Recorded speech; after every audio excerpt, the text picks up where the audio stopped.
Government గారికి స్వాగతం పలుకుతూ sir medical college, degree college and beauty college నుంచి విద్యార్థులు రావడం జరిగింది సార్. మన ఇంటరాక్షన్ ప్రోగ్రామ్ మొదలయ్యే ముందు మీకు చిన్న నోటీస్ తీసుకురావాల్సింది సార్. అదేంటంటే మన కర్నూలులో విద్యార్థి మన స్టూడెంట్స్ మీటింగ్ అయింది సార్ కర్నూలులో. దాంట్లో మనకి అదోని గవర్నమెంట్ డిగ్రీ కాలేజ్ కోసం మనకి 2 days back government G O MS 90 release చేసింది సార్. అదోనిలో డిగ్రీ కాలేజ్ యాక్షన్ చేసింది సార్.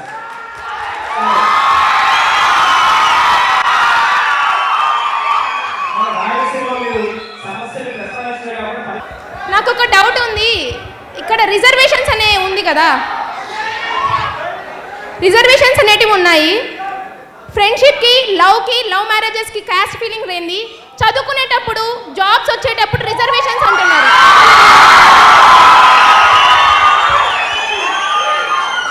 ఈ క్వశ్చన్ నేను ఒక్కటి క్వశ్చన్ చేస్తుంది, ఒకరిని మాత్రమే కాదు, ఇక్కడ ఉన్న ప్రతి స్టూడెంట్ని నేను క్వశ్చన్ చేస్తున్నాను. ఫ్రెండ్షిప్ చేసేటప్పుడు నో క్యాస్ట్ అన్నారు, లవ్ చేసేటప్పుడు నో క్యాస్ట్ అన్నారు, లవ్ మ్యారేజ్ చేసేసుకునేప్పుడు ఫ్రెండ్స్ ఉన్నారా మాకు క్యాస్ట్ ఫీలింగ్ లేదు అన్నారు.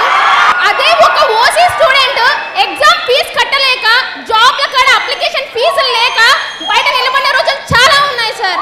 ఒక ఓసీ స్టూడెంట్కి జాబులు లేక బయట ఉంటున్నారు కేవలం రిజర్వేషన్స్ వలన. ఆ రిజర్వేషన్స్ ఎందుకు?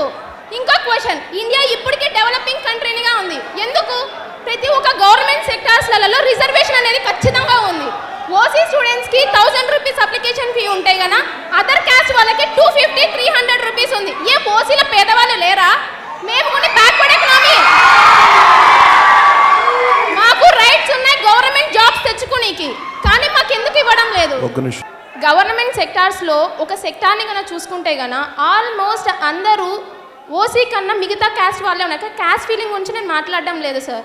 ఇక్కడ నేను క్వశ్చన్ చేస్తుంది ఏంటంటే, ఒకప్పుడు అంబేద్కర్ చేశారు, ఎందుకు? ఒకప్పుడు చాలా డిఫరెన్సెస్ ఉన్నాయి, కానీ ఇప్పుడు ఆ డిఫరెన్సెస్ లేవు. ఇప్పుడు చూస్తే ఒక ఓసీ క్యాండిడేట్, ఒక ఎకనామికల్గా బ్యాక్గ్రౌండ్ ఉండేది ఎవర్రా అంటే ఖచ్చితంగా ఒక ఓసీ క్యాండిడేట్. అది రెడ్డిస్ అయినా ఉంటారు, వైశ్యాస్ అయినా ఉంటారు, ఏ ఓసీ క్యాండిడేటే ఉంటాడు. ఎందుకంటే ఒకప్పుడు మేము రిచ్ ఉండొచ్చు, ఇప్పుడు లేరు అది సిచ్యువేషన్. ప్రెజెంట్ ఈ రాయలసీమను పాలించిన రాయల వారి ఫ్యామిలీ గుని ఇప్పుడు ఎకనామికల్గా బ్యాకే ఉన్నారు సార్. ఒక ముస్లిం కానీ క్రిస్టియన్ కానీ, ఇక్కడ నేను మెన్షన్ చేస్తుంది క్యాస్ట్ జస్ట్ ఫర్ ఇన్ఫర్మేషన్, నేను ఏ క్యాస్ట్ ఫీలింగ్ గురించి మాట్లాడడం లేదు. కానీ ఇప్పుడు ప్రతి ఒక్క స్కూల్స్లో కానీ బుక్స్ అనేది ప్రొవైడ్ చేస్తున్నారు. అట్లీస్ట్ బుక్కులు కడగని రిజర్వేషన్ ఏంటి సార్? చదువు అనేది ప్రతి ఒక్కరికి ఈక్వలే కదా. అట్లాంటప్పుడు ఇక్కడ ఎందుకు రిజర్వేషన్స్ నాకు అర్థం కావట్లేదు. ఒక గవర్నమెంట్ సెక్టార్లో తీసుకుంటే కన్నా, ఒక గవర్నమెంట్ సెక్టార్లో జస్ట్ ఫర్ ఒక పై అథారిటీ పీపుల్ చూసుకుంటే మోస్ట్లీ చాలా మంది బ్యాక్వర్డ్ కాస్ట్ వాళ్ళే ఉంటారు. ఎందుకు మీకే వస్తున్నాయి జాబ్స్ అంటే వీఆర్ ఫ్రమ్ రిజర్వేషన్. అది రిజర్వేషన్ అనేది గర్వంగా చెప్పుకుంటున్నారు, మాకెందుకు రిజర్వేషన్స్ లేవు సార్? నిజంగా చెప్పాలంటే నేను ఒక BTech final year student sir, Srinivasa institution నుంచి వచ్చాము. ఇక్కడ ఏంటంటే మొన్న రీసెంట్గా మేము గేట్ ఎగ్జామ్కి అప్లికేషన్ కట్టాము. Application fee 1500 sir for OC candidates. For girls రిజర్వేషన్కి 750 రూపీస్ సార్. నెక్స్ట్ కేటగిరీ వాళ్ళకి 500 రూపీస్ సార్. అప్లికేషన్ ఫీ మాత్రమే. ఏం సార్ మా ఓసీలలో పేదవాళ్ళు లేరా? మేమంత స్తోమత కట్టుకోలేము సార్. అట్లీస్ట్ గర్ల్స్ ఓసీ ఉన్న క్యాండిడేట్స్కి 750కి తగ్గించారు సార్. ఓసీ ఉన్న బాయ్స్ ఎంతమంది ఎగ్జామ్ ఫీజు కట్టలేక అటెంప్ట్ కాలేదు సార్? ఎందుకు కావడం లేదు? చదువు కాడ ఈక్వాలిటీ అన్నారు. నేను చిన్నప్పుడు 10th-లోనో 6th-లోనో చదివా సార్. లా ముందర అందరు ఈక్వల్ ఈక్వల్ ఈక్వల్ ఈక్వల్. ఎక్కడ ఈక్వల్ ఉంది సార్? నాకు అది మాత్రం రావట్లేదు. అదే నా questions. Thank you sir. Good afternoon sir. నేను రిమ్స్ డెంటల్ కాలేజ్ నుంచి వచ్చాను సార్. నేను మొన్న కర్నూలులో జరిగిన స్టూడెంట్స్ మీటింగ్ది మీరు చూశాను సార్ ఫేస్బుక్లో. నేను రాయలసీమ నుంచి చాలామంది వచ్చారు కానీ ఏం చేయలేదు, కానీ నేను ఒక బాధ్యతతో చేస్తున్నానన్నారు. దానికి నేను చాలా ఆ లైన్కి నేను చాలా అంటే ఇంకా ఎక్స్ప్రెషన్స్ కూడా లేవు సార్, ఏం చెప్పాలో. I like that sentence and everything sir. మీరు ఇక్కడ కడపకు వచ్చినందుకు చాలా ఆనందంగా ఉంది. అయితే మీరు సీఎం అవ్వాలని అందరం కోరుకుంటున్నాం సార్. కానీ నా వంతుగా నేను చాలా ఏళ్ళ నుంచి చూస్తూనే ఉన్నాను మార్పు రావాలి మార్పు రావాలి అని. కరెక్ట్ నాకు ఈ సంవత్సరం నుంచే ఓటు హక్కు వచ్చింది.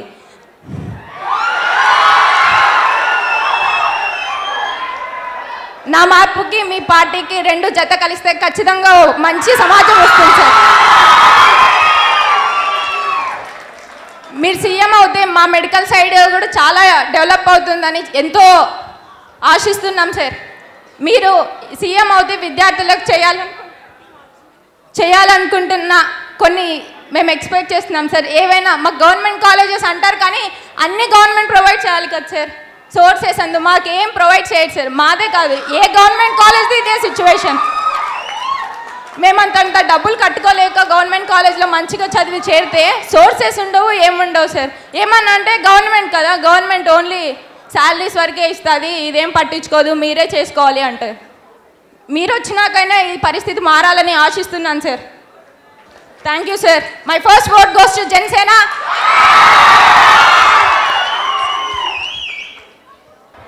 హలో అన్న, నమస్తే అన్న. నా పేరు సంపత్ కుమార్ అన్న. యోగవేమ యూనివర్సిటీ వచ్చాను. యోగవేమ యూనివర్సిటీ వచ్చాను. కడప యోగవేమ యూనివర్సిటీ. ఒక యోగవేమ యూనివర్సిటీ అని దాని యూనివర్సిటీ అని ఎవరన్నా వచ్చి చూస్తే దాని యూనివర్సిటీ అని ఎవరనరు. ఒక డిగ్రీ కాలేజీ లేదా ఒక పీజీ కాలేజీ లాగా ఉంటుంది. ఎప్పుడో కట్టించిన భవనాలు అట్లే కుప్పకూలిపోతున్నాయి. 1 లేదా 5 భవనాలు అట్లే ఉన్నాయి. లా కాలేజ్ అయితేమి, బయట ఒకటి ఎంబీఏ కాలేజ్ అని ఉంది. ఎంబీఏ వాళ్ళకైతే ఇంతవరకు ఒక స్పెషలిటీ కూడా లేదు. ఉన్న కోర్సులు కూడా తొలగిస్తున్నారన్న యూనివర్సిటీలో. ముఖ్యంగా ఏంటంటే మేము స్కాలర్షిప్ అప్లై చేస్తాము. 11 సంవత్సరాలు అవుతుంది యూనివర్సిటీ పెట్టి. 11 సంవత్సరాల నుంచి 3,000 మంది బయటికి వెళ్తారు ఒక్కొక్క సంవత్సరం. ఇప్పటికీ 3 లక్షల మంది బయటికి వెళ్ళారు. 3 లక్షల మందిలో కనీసం అంటే 50,000 మంది కూడా ఉద్యోగాలు చేసిన లేదు యూనివర్సిటీ తరఫున. ఎందుకంటే ఇంత ధీమా చెప్తానంటే ఇంతవరకు మా సీనియర్స్ బయటికి వెళ్ళారు. ఫర్ ఎగ్జాంపుల్ మేము ఉండేది 25 మంది. 5 ఇయర్ ఇంటిగ్రేటెడ్ ఎంఎస్సీ కోర్సు. 25 మందిలో మొత్తం 300 మంది ఇంటి దగ్గర ఖాళీ ఉన్నారు, వ్యవసాయం చేసుకుంటున్నారు, అమ్మాయిలకు పెళ్లి చేస్తున్నారన్న. ఇంత దుర్భర పరిస్థితి అంటే సార్ క్యాంపస్ ఎలక్షన్లు జరపండి సార్ అని అడిగితే మీరు ఏమి రాదు మీరు బయటికి వెళ్ళండి, మీ సర్టిఫికేట్ మీకు ఇస్తాము. ఎక్కువ మాట్లాడితే పోలీస్ కేసులు, జైల్లో దోయడాలు, అంతకన్నా ఎక్కువ మాట్లాడితే సస్పెండ్ చేయడాలు 3 months 4 months. మొన్న రీసెంట్గా ఒక అబ్బాయి సార్ ఏం సార్ మా పరిస్థితి, మాకు ఉద్యోగాలు లేవంటే నువ్వు ఇంటికి వెళ్ళి వ్యవసాయం చేసుకోలేకపోతే నేను పోలీస్ స్టేషన్లో పెడతామంటారు. ఏందన్నా దుస్థితి? మీరు ఒక్కసారి యూనివర్సిటీ వచ్చి మీరు పరిశీలిస్తే దానికి అర్థమవుతుందన్న. ఇంకోటి ఏంటంటే యోగా యూనివర్సిటీలో స్కాలర్షిప్ మాకు 10,000 అన్న ఫీజు. మేము ఓసీ క్యాండిడేట్స్, బీసీ వాళ్ళకి అందరికీ అంతే. ఇప్పుడు ఫర్ ఎగ్జాంపుల్ 10,000 స్కాలర్షిప్, మేము 10,000 స్కాలర్షిప్ అప్లై చేస్తాం. వాళ్ళు లెటరు ఒక ప్రిన్సిపాల్ అయితేమి, ఒక వీసీ అయితేమి, ఒక రిజిస్టర్ అయితేమి ఏ విధంగా లెటర్ ఫార్వర్డ్ చేస్తారంటే విద్యాశాఖ మంత్రి గారికి 6,000 మాత్రమే ఫీజు వాళ్ళకి పంపిస్తారు. మిగతా 4,000 మాతో కట్టిస్తారన్న. ఇంత దుర్పరిస్థితి ఎక్కడా లేదు, ఒక ఓన్లీ యోగా యూనివర్సిటీలో మాత్రమే ఉంది. ఏం సార్ అని మేము ప్రశ్నించే మీకు ఇంతే ఫీజు వచ్చేది, ఉంటే ఉండండి లేకపోతే చదువు అనేసి పెట్టెలు తీసుకొని ఇంటికి పోండి అంటారు. మెస్ బిల్లులు అయితే దారుణమైన పరిస్థితి. 2,000 రూపాయల నుంచి 3,000 వరకు రూపాయల మెస్ బిల్లు. అదే 3,000 రూపాయలు బయట కడితే లక్షణంగా రోజు మంచి ఫుడ్ తినచ్చు అన్న. చాలా దారుణమైన పరిస్థితి అన్న. మాకు ఇంతవరకు ఎంతోమందికి మేము ఇచ్చాము, ఉత్తర్వులు జారీ చేశాము, కానీ లెటర్ ఒక్క తరపు నుంచి మాకైతే ఈ సమస్యలు పరిష్కరించింది లేదు, ఎవరు లేదు. మీరు మా సమస్యలు పరిష్కరించాలని మీ ముందుకు వచ్చి మేము శిరస్సు వంచి నమస్కరించి మీకు మా వినతి పత్రం అందియాలని కోరుకుంటున్నామన్నా. మీరు ఆజ్ఞాపిస్తే మీ స్టేజ్ మీదకి మేము వస్తామన్నా. వెయిట్ చేయండి బాబు, పిలుస్తాను వెయిట్ చేయండి, కూర్చోండి, పిలుస్తాను. Good afternoon sir, heartily welcome to Kadapa sir. ఈరోజు నేను 3 విషయాల గురించి మాట్లాడాలి అనుకుంటున్నాను సార్. మొదటిది ఏంటి అంటే ఎందుకు మనకి గవర్నమెంట్ స్కూల్స్ పెడుతున్నారు? ఓకే పెడుతున్నారు, బాగుంటుంది. గవర్నమెంట్ స్కూల్స్లో పనిచేసే టీచర్సే వాళ్ళ పిల్లల్ని కార్పొరేట్ స్కూళ్ళలో ఎందుకు జాయిన్ చేస్తున్నారు? అంటే అక్కడ పాఠాలు చెప్పేది వాళ్ళే, అంటే వాళ్ళు పాఠాలు ఏం చెప్తున్నారు అనేది వాళ్ళకే తెలుస్తుంటుంది కదా sir. Then why they are joining their children into the corporate schools? Okay బాగుంది, అక్కడి నుంచి మేము ఎంతో అంత పే చేయలేరు కాబట్టి పేరెంట్స్ గవర్నమెంట్ స్కూల్స్లో వేస్తారు. అక్కడి నుంచి ఎంతో కష్టపడి వాళ్ళు చెప్పిన చదువు చూసుకొని బయటకు వచ్చి అంతా కష్టపడి ఎంట్రన్స్లో అవి ఇవి రాసి వస్తే కాలేజెస్కి ఇక్కడ కూడా ఫౌండేషన్స్ ఏమీ సరిగా ఉండవు సార్. బయట ఒక్క ఇంటర్వ్యూ అటెంప్ట్ చేయాలి అంటే ఫ్లూయెంట్ ఇంగ్లీష్ ఉండాలి వాళ్ళకి. ఆ ఇంగ్లీష్ చదువుకోవడానికి బయటకు వెళ్ళి వేల ఫీజు కట్టి నేర్చుకోవాల్సి వస్తాను సార్. ఇక్కడ మెయిన్ ఇంటెన్షన్ ఏమి అంటే ఫస్ట్ మన గవర్నమెంట్ స్కూల్స్లో జాయిన్ చేసేటప్పుడు అక్కడ ఫౌండేషన్ మంచిగా ఉంటే ఇంత కష్టపడాల్సి ఉండదు సార్. మన పేరెంట్స్కి అంత స్తోమత లేకని మనల్ని గవర్నమెంట్ స్కూల్స్లో వేస్తున్నారు సార్. అక్కడ ఫౌండేషన్ లేక అక్కడ సేవ్ చేసిన మనీ పెద్దగా ఈ బీటెక్ అవి చేసిన తర్వాత చిన్నపిల్లలాగా మరీ అంతింత డబ్బులు బయట పెట్టి చదువుకోవాల్సిన దుస్థితి వస్తుంది సార్. సో ఇక్కడ ఏమి అంటే వాళ్ళే చదువు చెప్తుండగా వాళ్ళ పిల్లల్ని ఎందుకు కార్పొరేట్ స్కూళ్ళల్లో లక్షలు పెట్టి చదివిస్తున్నారు సార్. అదే వాళ్ళ పిల్లలు గవర్నమెంట్ స్కూల్స్లో చదివితే వాళ్ళు కరెక్ట్గా పనిచేస్తారు, కరెక్ట్గా పాఠాలు చెప్తారనే ఉద్దేశం సార్. నెక్స్ట్ ఇంకొక క్వశ్చన్ ఏమి అంటే ఇప్పుడు బయట మద్యం షాప్స్ ఉన్నాయి సార్. బయట బోర్డు మాత్రం 18 ఏళ్ళ వయసు దాటిన వాళ్ళకే మద్యం అమ్మబడును అంటున్నారు sir. Then why below 18 students are addicted to wines, alcohols? కేవలం దానివల్లనే ఎన్నో ఫ్యామిలీస్ చాలా డిస్టర్బ్ అవుతున్నాయి సార్. ఆ చదువుకోవాల్సిన వయసులో 18 ఏళ్ళకి ముందే మద్యంకి బానిసలైపోయి అటు పేరెంట్స్కి చదువుకి అన్నీ దూరం అయిపోయి చాలా ఇబ్బందులు పడుతున్నారు సార్. థర్డ్ పాయింట్ ఏమి అంటే ఇప్పుడు మన సొసైటీలో అమ్మాయిల పైన చాలా అత్యాచారాలు జరుగుతున్నాయి సార్. వన్స్ ఒక అటెంప్ట్ ఏమైనా జరిగింది అంటే మన పోలీస్ వాళ్ళు మన వాళ్ళు చాలా ఫోర్స్గా చాలా ఇదిగా రియాక్ట్ అవుతారు సార్. అది ఎంతకాలం, కొన్ని రోజుల వరకే. దెన్ ఇంకొకటి జరుగుతుంది, దెన్ అదే ఫోర్స్తో వాళ్ళు జరుగుతున్నారు సార్. ఎప్పుడైతే అవి 1, 2, 3 జరిగి ఆగిపోతున్నాయో మన వాళ్ళ పని కూడా అప్పుడే ఆగిపోతుంది సార్. దెన్ ఇంకొకటి ఎప్పుడైనా మన సొసైటీ ఫోర్స్ఫుల్గా దాని గురించి సోషల్ మీడియాలో మాట్లాడింది అంటే అప్పుడు మాత్రమే రియాక్ట్ అవుతున్నారు సార్. మిగిలిన టైం అంతా ఏం చేస్తున్నారు సార్? ఇప్పుడు ఒక కేసు క్లోజ్ అయింది అంటే వదిలేస్తున్నారు సార్. దాన్ని ఎందుకు రూట్స్ నుంచి ఎవరు ఇన్వెస్టిగేట్ చేయడం లేదు sir. Sir good morning sir. Sir 2 విషయాలపైన నేను I'm doctor Guruprasad, post graduate medical student from BRIMS medical college sir. 2 విషయాలపైన సార్. డాక్టర్ల సమస్య పైన ఒక విషయం, పార్టీ పటిష్టం పైన, యువత ఓటు సమస్య పైన సార్.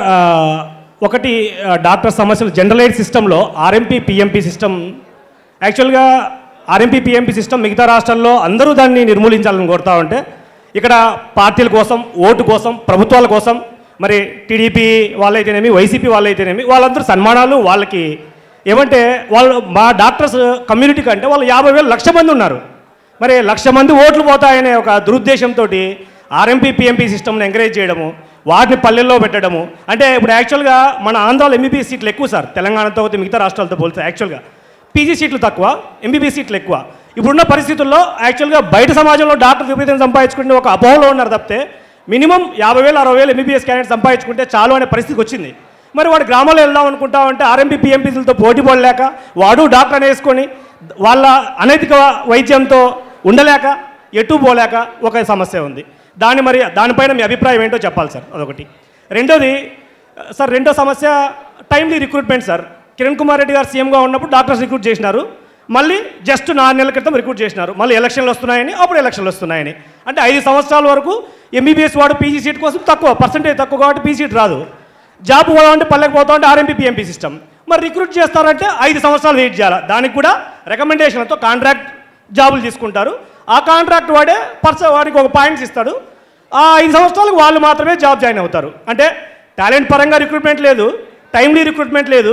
అంటే ప్రతి సంవత్సరంకు టైంను ఈ సెప్టెంబర్లోనో అక్టోబర్లోనో డాక్టర్స్ రిక్రూట్ చేస్తాం ఒక ప్రణాళిక తీసుకొస్తే వాడు మెంటల్గా ప్రిపేర్ అవుతాడు, ఈ సెప్టెంబర్లో జాబ్ వస్తుంది, లేదంటే పీజీ జాయిన్ అవుతాను అనేది ఒక సిస్టమ్. మూడవ సార్, డాక్టర్స్ అంటే చదువుతూ ఉన్నప్పుడు పీజీ వైద్య విద్యార్థినేమి, సూపర్ స్పెషాలిటీ వైద్య విద్యార్థినేమి, ఎంబీబీఎస్. మన ఆంధ్ర మెడికల్ కాలేజ్ వైజాగ్లో ఒక అబ్బాయి డెంగ్యూ షాక్ సిండ్రోమ్ వల్ల చనిపోయాడు సార్. హౌస్ సర్జన్ అబ్బాయి, ఎంబీబీఎస్ జస్ట్ ఒక 3 monthsలో కంప్లీట్ అవుతుంది. మరి ఆల్రెడీ వాళ్ళ పేరెంట్స్ ఎస్టాబ్లిష్ ఉన్న వాళ్ళైతే పర్వాలేదు. మరి దాదాపు నేను పీజీ చేస్తూ ఉన్నాను సార్, నాకు 30 సంవత్సరాలు. మరి మా పేరెంట్స్ వ్యవసాయ కుటుంబం, నాకైనా కమ్యూనికేబుల్ డిసీజ్ వల్ల అక్కడి వల్ల ఏమైనా డెత్ అయితే నాకు ఏం భరోసా లేదు. మరి ప్రజల కోసం ఉన్నటువంటి వాళ్ళతోనే వైద్యం చేస్తూ ఉన్నప్పుడు కమ్యూనికేబుల్ డిసీజ్ వల్ల కానీ ఏమైనా డిసీజ్ వల్ల కానీ హాస్పిటల్లో నాకు బాగలేక చనిపోయినప్పుడు ఎటువంటి భరోసా లేదు. ఈ 3 విషయాలు. 4వ విషయం, పబ్లిక్ ప్రైవేట్ పార్ట్నర్షిప్ ద్వారా ల్యాబ్లు, ఎంఆర్ఐలు అన్ని చోట్ల అట్లే ఉన్నాయి సార్. దానికి ఎంత డబ్బులు ఖర్చు పెడతా ఉన్నారంటే అంత డబ్బులు ఖర్చు పెడతా ఉన్నారు. మరి అట్లాంటిది పబ్లిక్ ప్రైవేట్ వల్ల వృధాగా, అంటే నిజంగా ఆ పర్సన్కి ల్యాబ్ పరీక్షలు అవసరం ఉండదు, కానీ వాడికి ఏంటి ఎన్ని ల్యాబులు చేస్తేనే డబ్బులు వస్తాయి. ఆ దిశగా వాడు రాస్తూనే ఉంటాడు. అవసరమైన వాడికి అవసరం దొరకట్లే, అనవసరంగా రాస్తూ ఉన్నారు. 3వది సార్, మన పార్టీ పరిశ్రమ గురించి సార్. అంటే ఒక సామాన్యుడు సైతం, ఒక యువత సైతం, ఎట్లాంటి సామాన్యుడు అంటే సార్ నేను మా రాజకీయ ఈ రాయలసీమ రాజకీయాల గురించి మీకు తెలిసే ఉంటుంది సార్. సార్ ఒక భయభ్రాంతుల రాజకీయాలు. ఒక పల్లెలో ఇప్పుడు నేను పవన్ కళ్యాణ్ మా నాన్న దగ్గర పోయి నేను పవన్ కళ్యాణ్ మీటింగ్ పోయి వచ్చినాను. విలువలు మంచివి ఉన్నాయి. సాధారణ వ్యక్తి కూడా పోయి మాట్లాడి సాధారణ సమస్యలు చెప్పే పరిస్థితి ఉంది. నేను ఓటేద్దాం అనుకుంటున్నాను అంటే, అరే ఇంట్లో పక్కింటోడికి చెప్పొద్దు, నువ్వు ఆడేయొద్దు, మన ఇంట్లో మన ఊర్లో లేకుండా చేస్తారు. మా జమ్మగుడి కాన్స్టిట్యున్సీ సార్. ఈ జమ్మగుడి కాన్స్టిట్యున్సీ ఎలా ఉంటుందంటే, కొన్ని ఊర్లు ఈ వర్గం ఆ వర్గం ఏం సాధించారా అంటే వర్గంతో ఏం సాధించలే, భయంతో. అంతే. నిజంగా వాళ్ళ విలువలు నచ్చి పార్టీలో ఉంటే నేను దాన్ని తప్పపట్టట్లేదు సార్. ఏం లేదు, ఒక్కడికంటే ఒకటి లాభం జరగలేదు, అంతా భయం. అక్కడ ఉన్నటువంటి ఏదైతే గ్రామాల్లో సంపాదించుకునే అవకాశం ఉంటుందో వాళ్ళకే ఉంటుంది. ఏం లాభం ఉండదు, భయం. కులం భయం, ప్రాంతం భయం, ఫ్యాక్షనిజం భయం. సరే ఒక యువత మారాలనుకుంటే తల్లిదండ్రులు, ఊరు భయాలు. మరి అట్లాంటి ఆ భయాల నుంచి బయటపడడానికి మీరు భరోసా ఇస్తూ ఉన్నారు సార్. సార్ మనము జనసేన ఎమ్మెల్యే అప్లికేషన్స్కి విజయవాడకు రమ్మని అప్లికేషన్స్ ఒక సిస్టమ్ పెడితే, ఒక ఆటో వాళ్ళు, ఒక అంగవైకల్యుడు ప్రతి ఒక్కరూ వచ్చి అప్లికేషన్ ఫిలప్ చేసే పరిస్థితికి వచ్చింది. ఇదే మార్పుకి మొదటి చిహ్నం సార్. రెండోది సార్, అదే నేను పోయి ఎమ్మెల్యేగా పోటీ చేస్తానని చెప్పి టీడీపీ ఆఫీస్ దగ్గరకు వైఎస్ఆర్పీ వార్డు చేస్తే సెక్యూరిటీ గార్డు బయటకు గంటేస్తాడు సార్. నువ్వు ఏ పార్టీ తరపు వచ్చావు, ఏ రికమెండేషన్తో వచ్చినావు? ఇంకో పార్టీ అయితే, ఈ రాయలసీమ నాయకుల ద్వారా పుట్టిన పార్టీ అయితే డబ్బుందా, అధికారం ఉందా, కులం ఉందా, ఫేమస్ అయ్యావా, అయితేనే రావాలా. మరి అలాంటిది కాకుండా నిజంగా నీకు సేవ చేయాలని విలువలు ఉన్నాయి. అలాంటి విలువలు ఉన్న వాళ్ళకి నిజమైన అవకాశం ఇది ఎప్పటికీ వర్ధిల్లాలి సార్. ఎప్పటికీ విలువలతో వర్ధిల్లాలి సార్. దానికి ఎప్పటికీ భరోసాగా ఉండాలి మీరు. ఒక్కొక్కసారి సార్ ఈ రాయలసీమ ఫ్యాక్షనిజాలు కానీ ఈ రాయలసీమ ప్రత్యేకమైన పరిస్థితులు సార్. దీనికి మనం ఏం చేయాలంటే మన పార్టీ కార్యకర్తలకు నిజమైన భరోసా ఇవ్వాలి. ప్రత్యేకమైన అభిమానంతో కానీ ప్రత్యేకంగా కార్యకర్తలకు మీరు సపరేట్గా వాళ్ళకు ప్రత్యేక దృష్టిలో చూడాలి సార్. దానికి సార్ 5 నుంచి 6 మండలాలు ఒక నియోజకవర్గానికి, ఒక్కొక్క దాంట్లో మండలంలో 6 పంచాయతీలు అంటే ఫైనల్గా ఒక మండలానికి ఒక నియోజకవర్గానికి 300 విలేజ్లు వస్తాయి సార్. ఆ 300 విలేజ్ నుంచి ఒక్కొక్క విలేజ్ నుంచి నిజంగా ఇంట్రెస్ట్ ఉన్న వారికి, అంటే ఈ ఎలక్షన్లే మనకేం అవసరం లేదు సార్. ఎప్పటికీ నిజమైన అంటే సార్ గత 20 సంవత్సరాలు, వచ్చే 20 సంవత్సరాలు ఒకే ఒక పార్టీ ఉంటుంది సార్. ఉండాలంటే ఈ యువత మారాలా, భయాలు మారాలా, దానికి భరోసాగా మీరు ఉండాలా. ఆ భరోసాగా ఉండాలంటే మన పర్టికులర్గా మా కాన్స్టిట్యూన్సీకి వచ్చేసరికి 300 విలేజ్ల్లో ఒక్కొక్కరు నిజంగా ఇంట్రెస్ట్ ఉన్న యువత ఉన్నారు సార్. 5 మంది 6 మంది యువతని ఇప్పుడు ఉన్న కమ్యూనికేషన్ సిస్టమ్ అయితేనేమి, టెక్నాలజీ ఉంటేనేమి, ప్రతిరోజు అంటే నేను డాక్టర్ వృత్తిని పోగొట్టుకొని రాజకీయాలకి రావనక్కర్లే, నాతో పాటు పార్టీకి సేవ చేయాలి.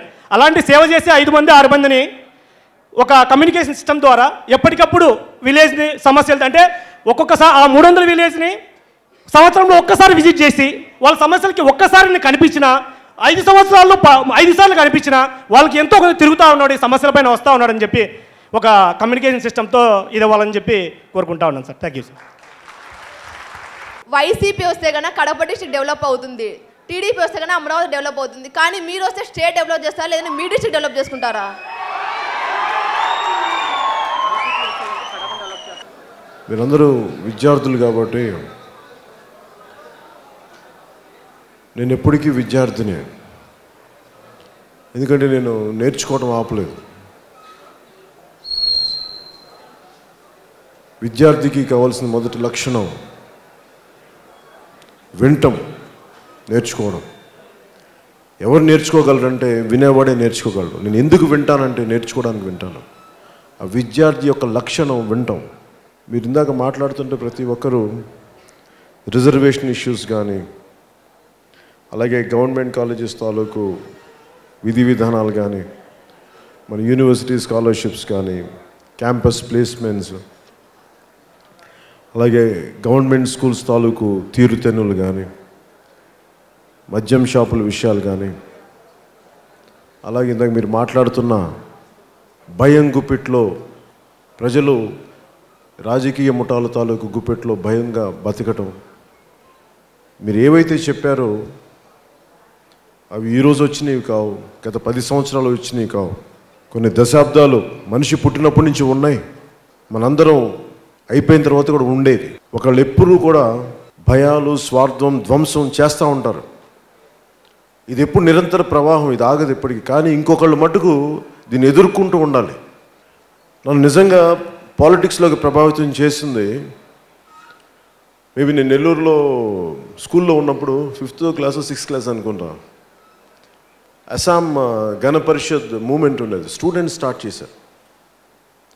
దే వాంటెడ్ సమ్ చేంజ్, ఒక మార్పు రావాలని చెప్పి విద్యార్థులు చాలా బలంగా రోడ్ల మీదకి వచ్చి భృగు కుమార్ అనే ఒక ఆయన, ప్రఫుల్ కుమార్ మహంతా అని చెప్పి ఇద్దరు పోస్ట్ గ్రాడ్యుయేట్ విద్యార్థులు అనుకుంటా, వాళ్ళు స్టార్ట్ చేసిన మూమెంట్ ఈవెన్చువల్గా వాళ్ళు ఒకళ్ళు ముఖ్యమంత్రి అయ్యారు, ఇంకొక మంత్రి అయ్యారు, క్యాబినెట్ మంత్రి అయ్యారు. నాకు స్టూడెంట్ ఉద్యమాలు చాలా ఇష్టం నాకు, ఎందుకంటే చాలా అంటే పొల్యూషన్ లేకుండా ఉంటుంది విద్యార్థి వయసులో ఉన్నవాళ్ళు. దానికి కులం కానీ మతం కానీ ప్రాంతం కానీ ఉండదు, చాలా స్వచ్ఛంగా ఉంటుంది mind, very untouched and unpolluted. ఇలాంటి పరిస్థితుల్లో నేను విద్యార్థులను చాలా బలంగా నమ్ముతాను. అలాంటి విద్యార్థులకి ఎందుకు నేను చాలా జాగ్రత్తగా మాట్లాడతానంటే, రాను రాను మన సమాజం, మన నాయకులందరూ, ఉదాహరణకి మనకి ఫ్రీడమ్ స్ట్రగుల్ తీసుకునేటప్పుడు ఎక్కడ కుల భావన లేదు, మనకి మత భావన లేదు, ప్రాంత భావన లేదు, దేశ భావనే ఉండేది. రాను రాను నాయకులు వాళ్ళ సంకుచిత భావాలతోటి మనల్ని రకరకాలుగా విడగొట్టారు. For example reservations. ఒక్కొక్క దేశానికి ఒక పర్టికులర్ సమాజం ఉంటుంది, ఒక సామాజిక పరిస్థితులు ఉంటాయి. ఆఫ్రికా వెళ్తే అక్కడ ట్రైబల్స్ కల్చర్ ఉంటుంది, రకరకాల తెగల మధ్య గొడవలు ఉంటాయి, చూడడానికి అందరూ ఒకటేలా ఉంటారు కానీ డిఫరెంట్ తెగ. రువాండా లాంటి దేశంలో 2 తెగల మధ్య గొడవలు పెట్టుకొని మొత్తం అడ్డంగా నరికేసుకుంటే ఒక తెగని ఇంకో తెగ నరికేస్తే ఆ జెనోసైడ్ అయిపోయింది, ఎవరు మాట్లాడలేకపోయారు దాని గురించి. సో ఎప్పటికీ గొడవలు ఉంటాయి, ఒక రూపంలో కాదు ఇంకో రూపంలో. మన భారతదేశంలో మటుకు కులాల తాలూకు లక్షణం మన సమాజం, మనం ఏం చేయలేం దానికి. మనం ఏ కులంలో పుట్టాలి, ఏ మతంలో పుట్టాలి, ఎక్కడ పుట్టాలి, మన చాయిస్ లేదు మనకి. కానీ మనకి ఎలా ప్రవర్తించాలన్నది అది మన జ్ఞానం భగవంతుడు ఇచ్చాడు. అది మనం పాటించకపోతే వచ్చే సమస్య ఇవన్నీ. ముఖ్యంగా సమాజాన్ని దిశానిర్దేశం చేయాల్సిన రాజకీయ నాయకులు కానీ వ్యవస్థ కానీ వీళ్ళు కుల భావనలతో ఉంటే, ప్రాంతీయ భావనలతో ఉంటే దేశం అరిష్టానికి వెళ్ళిపోద్ది. ఇందాక తను మాట్లాడుతూ వైసీపీ వస్తే కడప డెవలప్ అవుద్ది, టీడీపీ వస్తే అమరావతి డెవలప్ అవుద్ది, మీరు వస్తే ఏం డెవలప్ అవుద్ది అంటే, మానవత్వం చచ్చిపోకుండా కాపాడుతాను, అదొకటి నేను చేయను.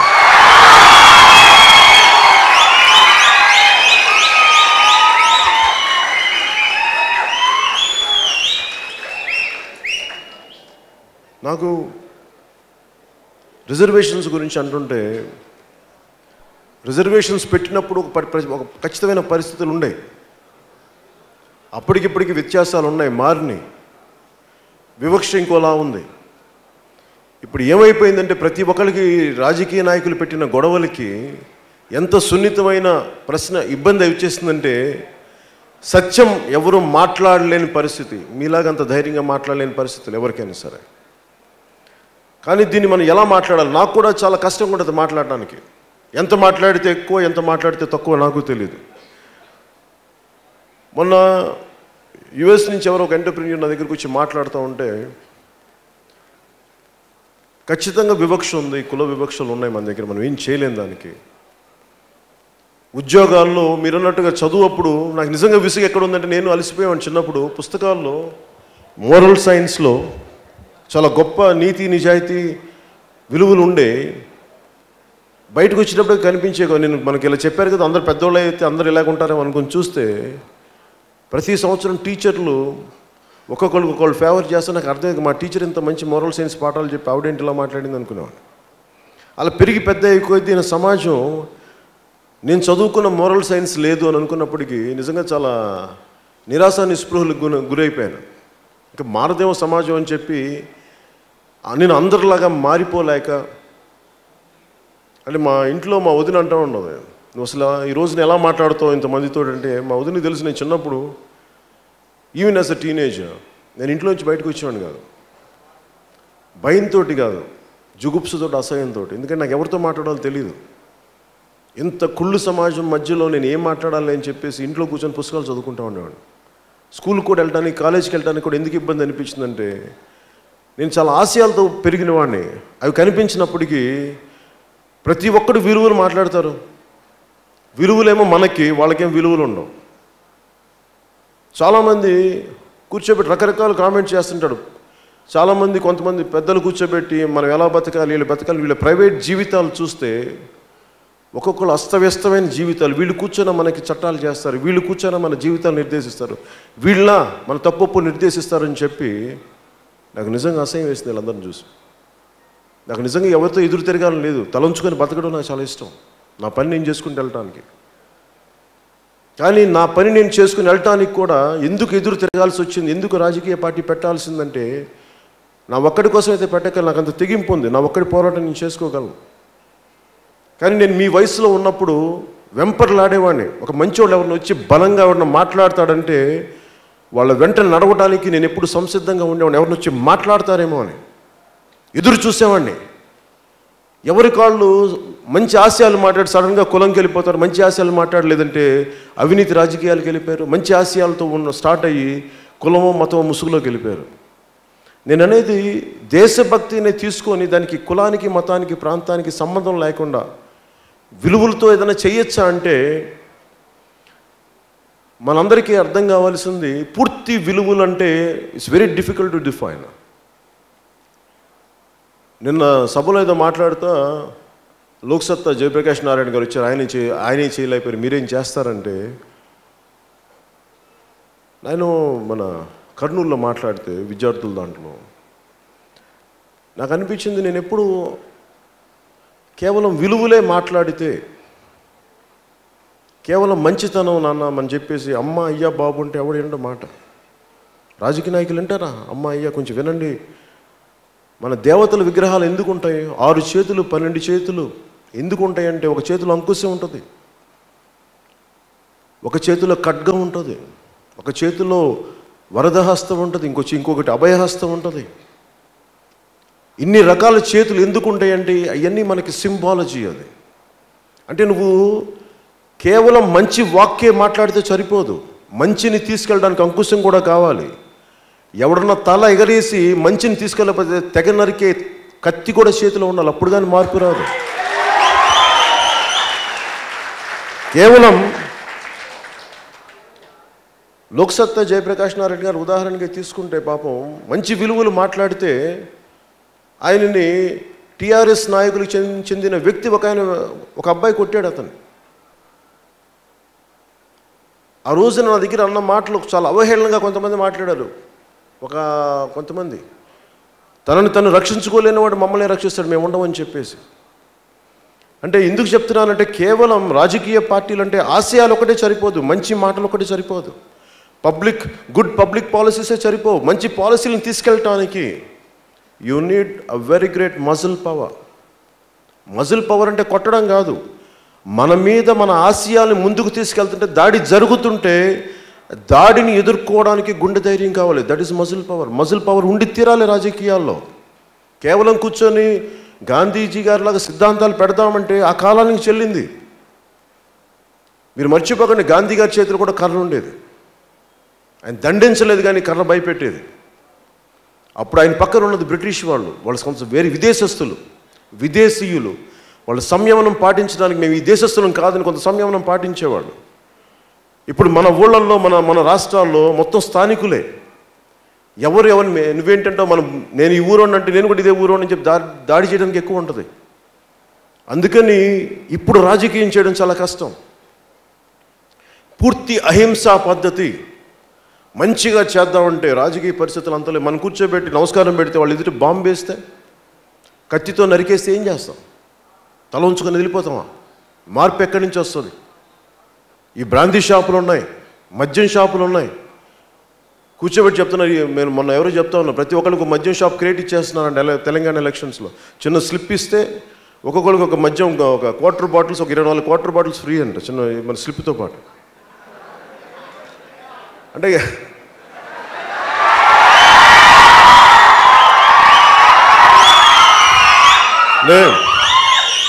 మద్యం షాపుల గురించి మాట్లాడుతూ ఉంటే నేను హైదరాబాద్లో నేనుండే అపార్ట్మెంట్ నుంచి ఎప్పుడన్నా ఆఫీస్కి వెళ్తూ ఉంటే దారిలో ఒక పర్టికులర్ రోడ్డు తీసుకుంటే పక్కన భారతీయ విద్యాభవన్ స్కూల్ ఉంటుంది, అటువైపు ఒక గుడి ఉంటుంది, ఆ మధ్యలో 2 మద్యం షాపులు. చక్కగా కూర్చోబెట్టి అక్కడే మిక్చర్ తింటా చక్కగా మాట్లాడుకొని తాగుతూ తింటా ఉంటే పాపం ఆడపిల్లలు వెళ్తూ ఉంటారు, ఇబ్బంది పడుతూ ఉంటారు.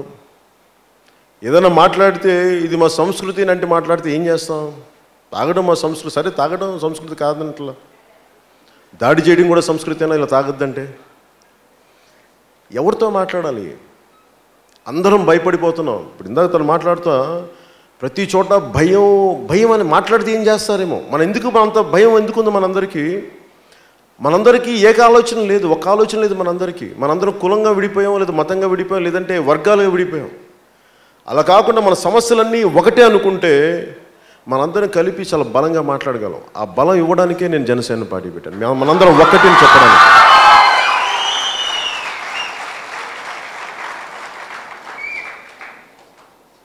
ఈ మద్యం షాపుల గురించి తీసుకుంటే నేను ఎట్లా ఆలోచిస్తున్నాను మద్యం షాపుల గురించి అంటే, మొన్న ఈ మధ్యన తూర్పుగోదావరి జిల్లాలో ఒక మీటింగ్ పెట్టాను.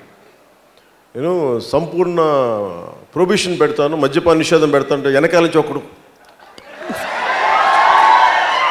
నో అనేది చేతులు పెట్టి ఊపుతున్నాడు. నాకు నువ్వు వంట ఇష్టం కానీ మద్యం షాపులు బ్యాన్ చేయక. సరే నేను చూసాను, బ్యాన్ భయపడకు, పూర్తి బ్యాన్ పెట్టలే ఆగాను.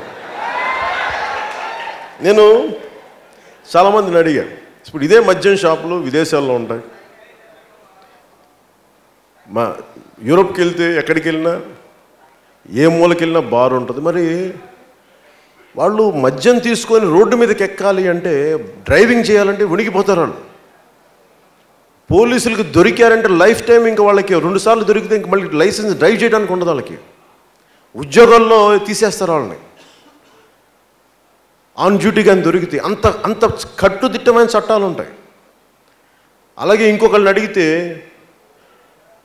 నువ్వేం తాగావన్నది కాదు, ఏం చేసావన్నది, ఏం మాట్లాడావన్నది ముఖ్యం. అది ఇంకొక లాజిక్ చెప్తా. సో నేను వీటన్నిటిని దృష్టిలో పెట్టుకొని ముఖ్యంగా బెల్ట్ షాపులు అనేది మటుకు కంప్లీట్గా బ్యాన్ చేయాలి. అదైతే నేను మనస్ఫూర్తిగా పాటిస్తున్నాను, అది నేను కోరుకుంటున్నాను.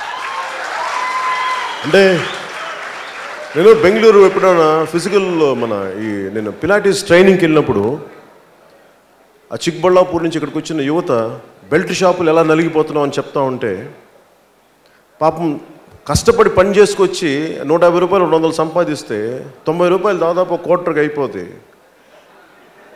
అక్కడ నలిగిపోతున్నా. ఇంటికి తీసుకెళ్ళడానికి డబ్బులు లేవు. మా కోపం వస్తుందన్న ఏదైనా చెయ్యని కర్ణాటక పిల్లలు. నాకు అనిపించింది, ఒక్క రోజులో నాకు మీరందరూ నా నుంచి చాలా ఎక్కువ అద్భుతాలు ఆశించవచ్చేమో, నేను చాలా చేసేయగలను. కానీ నేను మీలాంటి బాధని, మీ వేదన నేను పంచుకోగలను. నేను ఖచ్చితంగా చేతనైంది నేను ఖచ్చితంగా చేస్తాను. దాంట్లో భాగంగా బెల్ట్ షాపుల్ని సంపూర్ణంగా నిషేధించాలి. అది చాలా అవసరం మన దీనికి. అలాగే రెస్పాన్సిబుల్ అంటే మనుషులకి సమస్య ఎక్కడ వస్తుందంటే మద్యం షాపుల గురించే బ్యాన్ చేయాలి అంటే, ఉదాహరణకి మన కడపలో బ్యాన్ చేసాం అనుకుందాం, పక్కన కర్ణాటకలో మన కంట్రోల్ ఉండదు, కర్ణాటక నుంచి వచ్చేస్తాయి బాటిల్స్. దానివల్ల మళ్ళీ ఒక కొత్త మాఫియా వస్తుంది, మళ్ళీ దానివల్ల కొంతమంది రౌడీలు, దానికి ఒక మార్కెట్. ఇది ఎందుకంటే ఎన్టీ రామారావు గారి టైంలో మీరందరూ చిన్నపిల్లలు లైన్ వచ్చి ఇంకా కొంతమంది పుట్టుండకపోవచ్చు కూడా, ఎన్టీ రామారావు గారు పెట్టినప్పుడు ప్రొహిబిషన్ విచ్చలు విడిగా తాగేవాళ్ళు, ఎక్కువ ఇంకా దొరకదన్నట్టుగా తాగేవాళ్ళు, పిచ్చిగా అనమాట. ఆ బాటిల్ ఇస్తే ₹1,00,00,000 కంటే ఎక్కువ ఆనందం, మొహంలో ఎంత ఆనందంగా అనిపించేదంటే వాళ్ళని నేను చూస్తూ ఉండేవాడిని. వాళ్ళు వెళ్ళి సికింద్రాబాద్కి వెళ్ళి కంటోన్మెంట్ ఏరియాకి వెళ్ళి ఎవరన్నా ఇస్తే, రిటైర్డ్ ఆర్మీ వాళ్ళు ఇస్తే గబుక్కుని తెచ్చుకొని పాకెట్లో పెట్టుకున్నది చిన్న బంగారు స్మగ్లింగ్ లాగా, ఆర్డీఎక్స్ స్మగ్లింగ్ లాగా తీసుకొచ్చేవాళ్ళు. అదొక విధానం. అంటే ఇన్ని రకాలుగా పెడదారి తీసి, అందుకే నేనేమనుకుంటే రెస్పాన్సిబుల్ లిక్కర్ పాలసీ పట్టుకోదాం ఫస్ట్. ఫైనల్ కంప్లీట్ ప్రొహిబిషన్ అనేది ఎంతవరకు సాధ్యపడద్దో. అంటే మా నాన్న అబ్కారీ శాఖ వ్యక్తి, అంటే ప్రొహిబిషన్లో పనిచేసిన వ్యక్తి మా నాన్న, అబ్కారీ శాఖలో పనిచేసిన వ్యక్తి. వీటన్నిటిని దృష్టిలో పెట్టుకొని నాకున్న అనుభవంతో I want bring out a responsible liquor policy. ఎవరన్నా తాగి పిచ్చిగా రోడ్ల మీదకి వస్తే they will be jailed. Very strong punishment ఉండాలి వాళ్ళకి. ఆడపిల్లల జోలికి వస్తే మటుకు ఇంక తిరిగి మాట్లాడకుండా బయటికి రాకుండా తన్ని తగిలేయాలి లోపల. నువ్వు తాగితే తాగు, ఇంట్లో నువ్వు ఏదైనా చేసుకుని ఇంట్లో తాగి నీ రూమ్లో ఎగురు అరువు, అంతేగాని బయటకు వచ్చి పిచ్చి ఆశలు వేస్తే మొత్తం మక్కిలు ఎరగొడతాం. అలాంటి బలమైన చట్టాలు ఉన్నాయి. అంత బలమైన చట్టాలు పెట్టిన తర్వాతే తీసుకొచ్చిన తర్వాతే నేను మద్యం గురించి మాట్లాడతాను. ఇది నేను మీకు ఇచ్చే భరోసా. అలాగే రిజర్వేషన్స్ గురించి మీరు అడిగారు కదా, ఏం చేయాలి రిజర్వేషన్స్ గురించి. భారతీయులందరూ సమానులే, మనందరం సోదరు మన ప్రతిజ్ఞ all Indians are my brothers and sisters అని ఉంటారు. మేము చిన్నప్పుడు మా ఫ్రెండ్స్ అందరం all Indians my brothers and sisters brothers skip చేసేవాళ్ళు అందరం. ఒప్పుకోవడానికి మనసు ఒప్పేది కదా నా ఫ్రెండ్స్కి. సరే సరదా కానీ ఈ రిజర్వేషన్స్ నా బెస్ట్ ఫ్రెండ్స్ ఇంటర్మీడియట్లో కానీ వీళ్ళు కానీ మండల్ కమిషన్ రాగానే అందరం కలిసి ఉండేవాళ్ళం, కొట్టేసుకోవడం స్టార్ట్ చేశారు. ఒక్కొక్కరికి ఒక అభిప్రాయం ఉండేది. అంటే ఒక్కొక్క పాలసీ, ఒక రిజర్వేషన్ పాలసీ నా స్నేహితుల్ని, నాకు తెలిసిన వాళ్ళందరినీ విడగొట్టేసింది అందరినీ. సో నాకు చాలా డీప్గా పడిపోయింది ఆ రోజున రిజర్వేషన్ అనేది. మళ్ళీ అందుకని నేను ఎక్కువ లోతులకి వెళ్ళి చూస్తే రిజర్వేషన్లు కావాల్సిన అవసరం ఉంది, అలాగే కొంత దాన్ని సరిచేయాల్సిన అవసరం ఉంది. అది ఒక చాలా పెద్ద సబ్జెక్ట్ అది. ఇప్పుడు దాన్ని తట్టితే ఒక తేనెటీగలు తుట్టేది, అది ఎవరిని చంపేస్తో తెలియదు. అది మోర్ దెన్ నేను మాట్లాడుతున్నప్పుడు పొలిటికల్ లబ్ధి కంటే కూడా, పొలిటికల్ డివిడెండ్ కంటే కూడా ఎన్ని గొడవలు క్రియేట్ చేస్తా ఆ భయం నాకుంది. దాని అన్నిటికంటే కూడా మనం ఆలోచించాల్సింది రిజర్వేషన్ వల్ల ఏమొస్తుంది. మనకి కొన్ని బెనిఫిట్స్ ఉన్నాయి. ఎడ్యుకేషన్ ఫ్రీగా ఉండాలి, స్కాలర్షిప్స్ వస్తాయి, లేదంటే ఉద్యోగ అవకాశాలు ఉంటాయి. నేనేమంటానంటే ఒక 10 ఉద్యోగాలు కావాల్సిన చోట నువ్వు 100 ఉద్యోగాలు క్రియేట్ చేయి.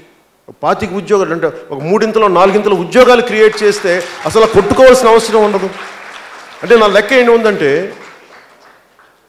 అన్నారు one of the high court judges, Karnataka high court judges, అంటే నువ్వు 1000 కోట్లు డబ్బులు తీసుకోవడానికి ఎంత తెలివి వాడారంటే ఎప్పటికీ పట్టుకోలేరు. ఇది కేసు మనకి దోపిడీ చేశారని తెలుస్తుంది, కానీ ఆ 1000 కోట్లు ఏ కంపెనీ నుంచి, ఏ కంపెనీ ఉద్యోగాలు ఉండవు, ఏ కంపెనీకి ఒక ఆఫీస్ ఉండదు, ఒక ఆఫీస్ అడ్రస్ ఉంటుంది అంతే. అక్కడ వెళ్తే ఎవడు ఉండడు. అక్కడ పలానా ఎక్స్పోర్ట్స్ కంపెనీ ఉంటుంది, అక్కడ వెళ్తే ఎవడు ఉండడు, ఒక అడ్రస్ ఉంటుంది. అలాంటి సూట్ కేస్ కంపెనీలన్నింటినీ ఈ 10 కోట్లను తీసుకెళ్ళి అక్కడిని తిప్పి ఎటు నుంచి ఎటు వచ్చినా అర్థమైపోయేటానికి 100-150 కంపెనీలు పెట్టి 1000 కోట్లను తీసుకురాగలిగే తెలివితేటలు మనిషికి ఉన్నప్పుడు, 1000 కోట్లు తీసుకురాగలిగే తెలివితేటలు ఉన్నప్పుడు 1000 ఉద్యోగాలు చేసే తెలివి ఎందుకు ఉండదు? మనుషులు ఖచ్చితంగా ఉంటుంది. కాకపోతే వాళ్ళకి చిత్తశుద్ధి లేదు. అందరికీ ఉద్యోగాలు ఇస్తే ఎదురు తిరుగుతారు కదా, అందరికీ ఉద్యోగాలు ఇస్తే భయం పోద్ది కదా, ప్రతి ఒక్కరు నా హక్కుల గురించి అడుగుతాడు. అందుకని మనందరం అడుగు తినేవాళ్ళ ఉండాలి. ఎప్పుడు దేహి అనే పరిస్థితిలో ఉంటే, వాళ్ళ మోచేతి నీళ్లు తాగుతుంటే, ఎప్పుడు భయంతో బతికితే వాళ్ళు మనుగడ నడుస్తుంటుంది. అందుకని రిజర్వేషన్ గురించి నేను అనుకుంటుంది, ఉన్న పరిస్థితులతో గొడవ పడటం కంటే కూడా దానికి మించి ఏం చేయాలి విద్యార్థులకి నేను ఆలోచిస్తూ ఉంటే, నేను చిన్నప్పుడు ఏం చేసాను, స్కూల్కి వెళ్ళడానికి, ఇంటికి వెళ్ళడానికి నాకు ఒక రిక్షానో ఏదో కావాలి, బస్సు ఉండేది కాదు నాకు వెళ్ళడానికి. ఒకసారి నడిచి వెళ్ళేవాడిని. కొంచెం వయసు వచ్చి ఒక సైకిల్ ఉండేది. అలాగే స్కూల్ ఫీజులు కట్టాలి, పుస్తకాలు కట్టాలి, పుస్తకాలకు డబ్బులు పే చేయాలి, మధ్యాహ్నం స్కూల్లో తిండి తినాలి. ఇదే విదేశాల్లో ఇవన్నీ గవర్నమెంట్ బేర్ చేస్తుంది. మనం ఎందుకు బేర్ చేయకూడదంటే మరి ఎవరికి, ఎందుకంటే ప్రైవేట్ స్కూల్స్ బతకాలి కదా, కార్పొరేట్ స్కూల్స్ బతకాలి కదా, అందుకని గవర్నమెంట్ స్కూల్స్ని చంపేయాలి. గవర్నమెంట్ స్కూల్స్ టీచర్స్ వాళ్ళ పిల్లలు కార్పొరేట్ స్కూల్స్కి వెళ్తున్నారంటే వాళ్ళకి తెలుసు ఎడ్యుకేషన్ బాగలేదు, అందుకని చెప్పి కార్పొరేట్ స్కూల్స్కి వాళ్ళ పిల్లల్ని అక్కడ పంపిస్తారు గవర్నమెంట్ టీచర్స్. ఇవన్నీ కాకుండా క్వాలిటీ ఎడ్యుకేషన్ పెంచాలి గవర్నమెంట్ స్కూల్స్లో. కాకపోతే నేను చేసేది 25 సంవత్సరాలు అనే మాట ఎందుకు మాట్లాడతానంటే, ఒక జనరేషన్ సఫర్ అవ్వాలి. నేను కేవలం సినిమా నటుడిగా మీ అందరికీ తెలిసేమో కానీ నేను చాలా లోతుగా విశ్లేషించి, నేను చదువుకున్న వ్యక్తిని, చాలా సమగ్రంగా అర్థం చేసుకున్న వ్యక్తిని. సోషల్ సైన్సెస్ని కానీ, ఎకనామిక్స్ని కానీ, జియో పాలిటిక్స్ని కానీ, ఇవన్నీ నేను చాలా బలంగా అవగాహన చేసుకొని వచ్చాను రాజకీయాల్లోకి. ఇది నా 3వ ఎన్నికలు 2019. ఇవన్నీ ఎందుకు చెప్తున్నానంటే, మీరు ఒక చిన్నపాటి ఉద్యోగం చేయడానికి మీరు 5 సంవత్సరాలు చదువుతున్నారు. ఒక చిన్నపాటి డెంటల్, మీరు బ్యాచిలర్ ఆఫ్ మీకు ఈ ఎంబీబీఎస్ చేయాలంటే 5 years చదవాలి. అలాంటిది నేను ఇంతమంది కోట్ల మంది జీవితాలని ప్రభావితం చేసే పాలిటిక్స్ నడపాలంటే నాకు కనీసం ఒక దశాబ్దన్నర అనుభవం లేకుండా ఎలాగనేది అనుకొని నేను ఇది నా 3వ ఎన్నిక ఇది. అందుకే దశాబ్దం అనుభవాన్ని తీసుకున్నాను. ఎందుకంటే ఒక ఐపీఎస్ చదవడానికి ఇన్ని ఎగ్జామ్స్ రాయాలి. ఇంతమంది ప్రభావితం చేయగలిగే పబ్లిక్ పాలసీస్ని నేను అర్థం చేసుకోవాలంటే నాకు అవగాహన తెలియాలి, ఓటమి తెలియాలి, గెలుపు తెలియాలి. ఈ 2 తెలుసుకున్నవాడిని. అలాగే ఒక మాట మాట్లాడితే ఒక పాలసీ పెడితే ఎంతమందిని చంపేస్తుందో, ఎంతమంది గొడవలు పెడతో అర్థం చేసుకోవాలి. అలాగే నువ్వు ఒక బలమైన పాలసీ పెడితే ఎంతమందిని రక్షిస్తూ తెలుసుకోవాలి. ఇవన్నీ నేను అర్థం చేసుకోవడానికి దశాబ్దం తీసుకున్నాను. కేవలం ఒక రంగంలో సూపర్ స్టార్ అని చెప్పి పొలిటికల్ రంగం రాగానే అక్కడ గొప్ప నాయకులు అయిపోయాం.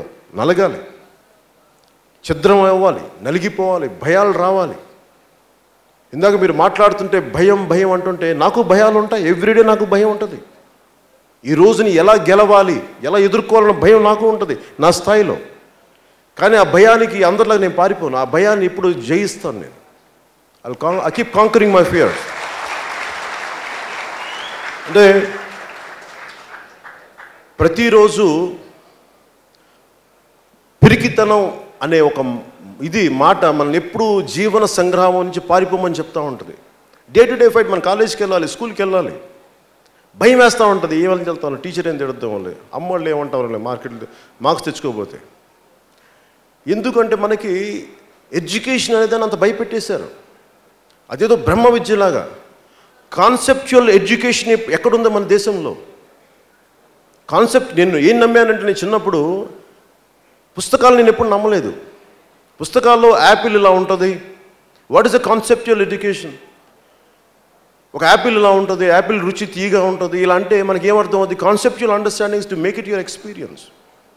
వాడికి ఒక యాపిల్ పట్టుకొని చూపించాలి. యాపిల్ అనేది ఎలా ఉంటుంది, కొరికి తింటే తీయగా ఉంటుంది, దాన్ని ముట్టుకుంటే దాని టెక్స్చర్ ఎలా ఉంటుంది. This is conceptual understanding. మీరు కాన్సెప్చువల్ అండర్స్టాండింగ్ ఆల్జిబ్రాకి పెట్టండి, క్యాలిక్యులస్ పెట్టండి, mathematics, any part of mathematics పెట్టండి, ఫిజిక్స్కి పెట్టండి, ఎనీ కైండ్ ఆఫ్ మీరు మోస్ట్ డిఫికల్ట్ సైన్సెస్కి పెట్టండి. కాన్సెప్చువల్ అండర్స్టాండింగ్ అని తీసుకోగలిగితే ఐన్స్టైన్ థియరీ ఆఫ్ రిలేటివిటీ కూడా చాలా తేలిగ్గా ఉంటుంది. ఇంత ఈజీగా అనిపిస్తుంది. ఆ కాన్సెప్చువల్ అండర్స్టాండింగ్ చెప్పే టీచింగ్ మెకానిజంని మన ఎడ్యుకేషన్ వ్యవస్థ చంపేసింది. జనసేన మేజర్ థింకింగ్ ఏంటంటే ఆ కాన్సెప్చువల్ అండర్స్టాండింగ్ ప్రతి గవర్నమెంట్ స్కూల్స్కి తీసుకొచ్చే బాధ్యత, అలాంటి టీచర్స్ని తయారు చేసే బాధ్యత జనసేన ప్రభుత్వం తీసుకుంటుంది. తీసుకోవడం ఉంటుంది. అన్లెస్ మనం బలమైన టీచర్ల వ్యవస్థని తయారు చేసే తప్ప బలమైన విద్యార్థి వ్యవస్థ రాదు. అసలు మనం ఎవరం కూడా రిజర్వేషన్ అనే థాట్ రాకూడదు మనకి. మనం భయం వేయాలి. చదువు అయిపోతుందంటే వెంటనే ఉద్యోగం వచ్చేస్తే నేను రెడీగా లేనేమని భయపడాలి. అలాంటి పరిస్థితులను తీసుకొద్దాం. కష్టంగా ఉంటుంది, నేను తీసుకొస్తాను. ఎందుకంటే నేను మీలాగా నేను కన్వెన్షనల్ ఫార్మాట్లో చదువుకోలేదు. నాకు ఎందుకంటే టీచర్ ఎగ్జామ్స్ అంటే నాకు చిరాకు. నా నాలెడ్జ్ని ఏంటి ప్రూవ్ చేసేది టీచర్స్ కానీ. If it becomes part of my experience, అది నాలో బీయింగ్ అయినప్పుడు ఐ విల్ ఎక్స్ప్లోర్. ఎందుకంటే ఒక థామస్ ఆల్వా ఎడిసన్ ఎక్కడ వెళ్ళి చదువుకోలేదు. ఐన్స్టైన్ ట్రెడిషనల్ స్కూల్స్లో చదువుకోలేదు. The so called inventors or entrepreneurs ఎవరు కూడా కన్వెన్షనల్ ఫార్మాట్లో ఎవరు చదువుకోలేదు. So education should be in such a way where it has to bring out one's own ability. అలాంటి కాన్సెప్చువల్ అండర్స్టాండింగ్ని బయటికి తీసుకొచ్చే విద్యా వ్యవస్థను తీసుకురావాలి. అలాంటి విద్యా వ్యవస్థ కోసం ప్రక్షాళన జరగడానికి నేను చాలా బలంగా తీసుకున్నాను. మాట్లాడితే 25 సంవత్సరాలని మాట్లాడుతూ ఉంటే ఎందుకంత మాట్లాడతానంటే నేను అనుకుంటున్న మార్పులు తీసుకురావడానికి అంత సుదీర్ఘమైన టైం తీసుకుంటుంది. నా అనుభవాన్ని పెట్టుబడిగా పెడుతున్నాను. కొంచెం ఇబ్బంది అయినా సరే ఏంటి, ఒక మంచి పని చేయడానికి కూడా ఇంతమంది కఠినమైన రాజకీయ వ్యవస్థను ఎదుర్కోవాలి. అందుకే నాకు సమయం కావాలి. అందుకే నేను కూర్చోబెట్టి తొందరపడిపోవట్లా. అలాగే ఈ స్కాలర్షిప్స్ ఇవన్నీ మాట్లాడుతుంటే ఉదాహరణకి ప్రతిపక్ష నాయకులు కానీ అధికార పక్షం కానీ వీళ్ళందరూ ఏం మాట్లాడతారు, మీకు చాలా డబ్బులు ఇచ్చేస్తాం, మీకు ఫీజు రీఎంబర్స్మెంట్ చేస్తాం. నేనేమంటానండి, అసలు మీరు ఫీజు రీఎంబర్స్మెంట్ చేయాల్సిన అవసరం ఏముంది? అసలు మీరు జీతాలు తీసి వాళ్ళకి ఫీజులు తీసుకోకండి. అసలు వాళ్ళ దగ్గర కాలేజీకి వెళ్తే భోజనాలు పెట్టండి. నిజంగా వాళ్ళకి ఎబిలిటీ ఉంది, అంటే ఉదాహరణకి నేను మీ అంత గొప్పగా చదువుకోలేదు కాబట్టి నా ఎడ్యుకేషన్ ఇంటర్మీడియట్ ఆపేశాను విసుగుతోటి. ఆ తర్వాత నేను ఎలక్ట్రానిక్స్ డిప్లొమా చేయడానికి ప్రయత్నం చేశాను, తర్వాత కంప్యూటర్ సైన్స్ డిప్లొమా చేశాను, డీబీఎస్ 3+ చేశాను, కొంత ఆటో క్యాడ్ నేర్చుకున్నాను, అన్ని పిచ్చి పిచ్చి ఎక్స్పెరిమెంట్స్ అన్ని చేసేవాడిని. నాకు jack of all trades and master of none అయిపోయింది నా జీవితం. సో నేను ఎడ్యుకేషన్ ఎలా ఉండాలి అంటే ద హోలిస్టిక్ డెవలప్మెంట్ ఉండాలి.